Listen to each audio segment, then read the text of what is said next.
Bonjour tout le monde, je vous retrouve aujourd'hui pour le tuto numéro 3, fond Galaxy, et cette fois-ci, je vous ai fait avec les Distress, avec les Magical, et maintenant j'ai sorti ma palette d'aquarelle.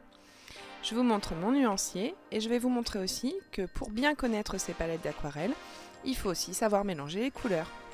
C'est pour ça que chaque palette d'aquarelle, je les ai mélangées entre elles, et je me suis créé mes propres nuanciers. Donc pas sur la grande, mais sur toutes les petites que j'ai. Alors, j'ai humidifié tous mes godets d'aquarelle, et puis je prends mon pinceau. Alors, il s'agit d'un pinceau aquarelle. Il faut juste que je le retrouve, c'est un Raphaël. Un numéro 18, et c'est la série 835, c'est un petit gris pur. Donc je mélange mes couleurs d'aquarelle entre elles, je vois à peu près les tonalités que je vais obtenir. Donc pour le jaune, il s'agit d'un jaune citron. Alors tous mes godets d'aquarelle dont je dispose dans cette palette là, ce sont des Winsor & Newton, sauf un qui est un lac de Garance et celle-ci c'est une Sennelier. Pour le reste par contre ce sont toutes des Winsor & Newton. Donc ce sont des aquarelles d'études, des aquarelles qui sont des aquarelles fines. Je réalise mon petit nuancier comme d'habitude, hein. J'ai vraiment pris cette habitude. Depuis que j'ai le tampon des ateliers de Karine, je crois que je m'habitue à ce genre de choses. Donc là je vais travailler sur de l'humide, donc j'humidifie mon papier aquarelle et je viens déposer mes pigments. Donc je mets tantôt mes pigments dilués, tantôt mes pigments purs et je laisse tout simplement l'aquarelle fuser entre elles, fuser dans le papier et puis voilà. Je suis pas une aquarelliste, hein, je suis une patouilleuse. Et la grande patouilleuse que je suis, enfin voilà, suis beaucoup de tutos, regarde beaucoup de chaînes qui sont elles spécialisées et prend beaucoup d'informations et puis j'essaye d'avancer comme ça. Je vous montre que la pointe, voilà, c'est un pinceau rond, mais la pointe est vraiment fine. Donc ici, pour la couleur, c'est un couleur grit pen. Donc c'est une nuance de gris un peu bleuté. Et vous voyez, ça fuse vraiment dans le papier.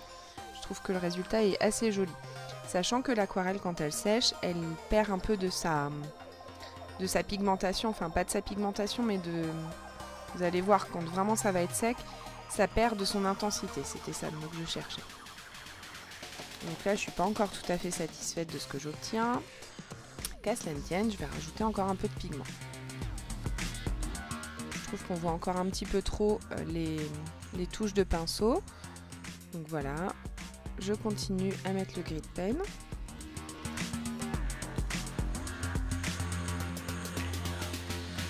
Et puis là, je trouve qu'on est quand même pas mal. Donc, j'ai sorti une autre de mes palettes d'aquarelle.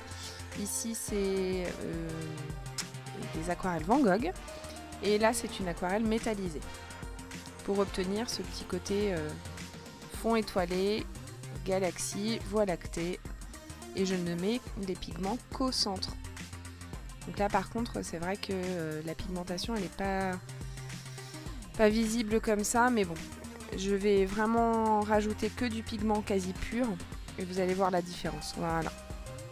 Là, on voit vraiment la différence. J'en splatch un petit peu pour avoir ce côté étoile. Je rajoute sur mon nuancier. Hein. Et je sèche tout ça avec mon pistolet à chaleur. Une fois que c'est sec, j'enlève le masque, enfin le scotch de peintre. Ce qui me révèle un petit cadre blanc tout autour et j'adore ça. Et je vous montre comme ça brille. Oh, je suis fière de moi. Je suis fière de moi. Bon, j'ai choisi un tampon All & Create pour aller avec cette petite aquarelle. Il s'agit de Réponse. Je me suis dit que ça lui irait bien à Réponse d'être dans la voie lactée en train de chercher son beau prince qui viendra la délivrer de sa tour. On s'amuse comme on peut, hein. J'ai fait le masque de la petite couronne de Réponse. Et je vais venir la tamponner ensuite avec la Versafine puisque comme mes aquarelles sont de sortie, eh bien, je vais la mettre en couleur avec les aquarelles.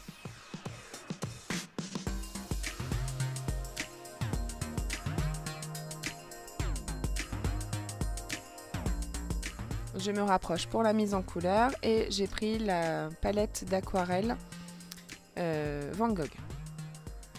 Pour le pinceau qui va me servir, c'est un 2.0 Raphaël Précision martre imitation sable et la série c'est 8504. Et pour l'autre pinceau qui m'a servi, je suis en train de le chercher, j'ai mes pinceaux juste à côté de moi.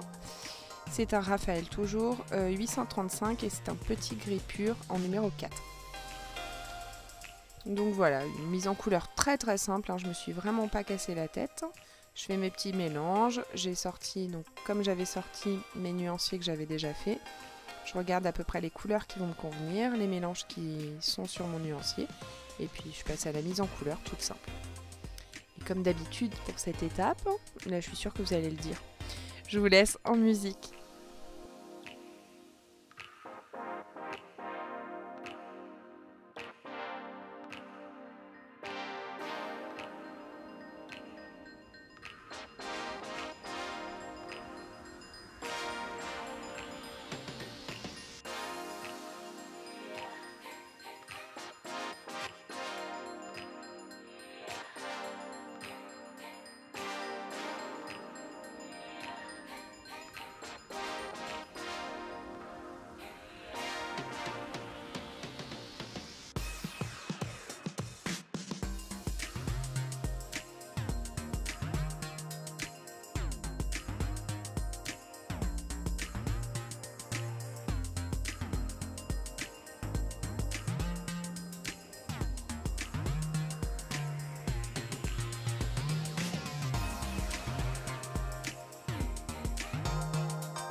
Je rajoute un petit peu de pigment, alors déjà j'ai mis du jaune et ensuite je suis venue rajouter un petit peu de ce godet aquarelle métallisé couleur or pour notre petite réponse. Et puis je lui mets ces petits yeux un peu bleus, enfin voilà, l'intérieur des yeux quoi.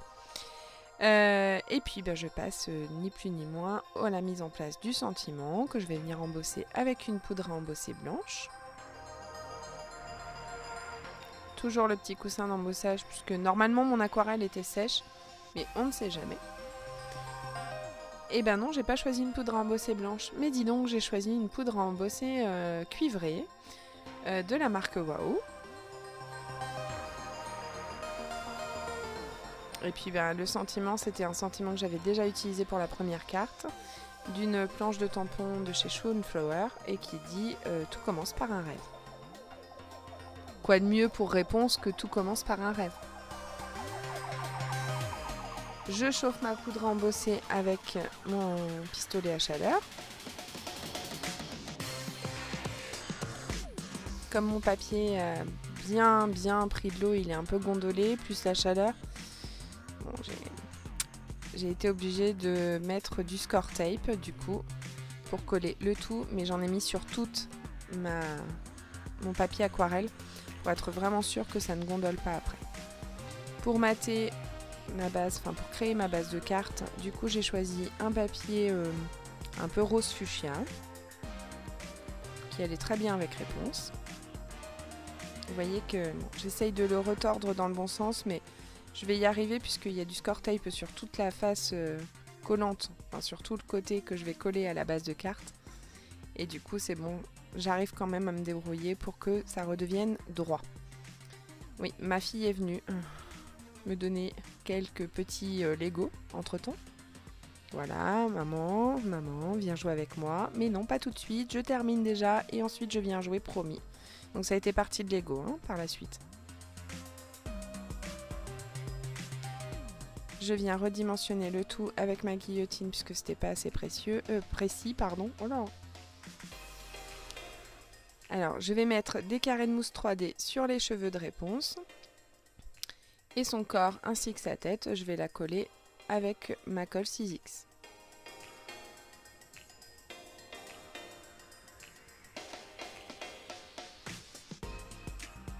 Bon, il était temps que la vidéo se termine.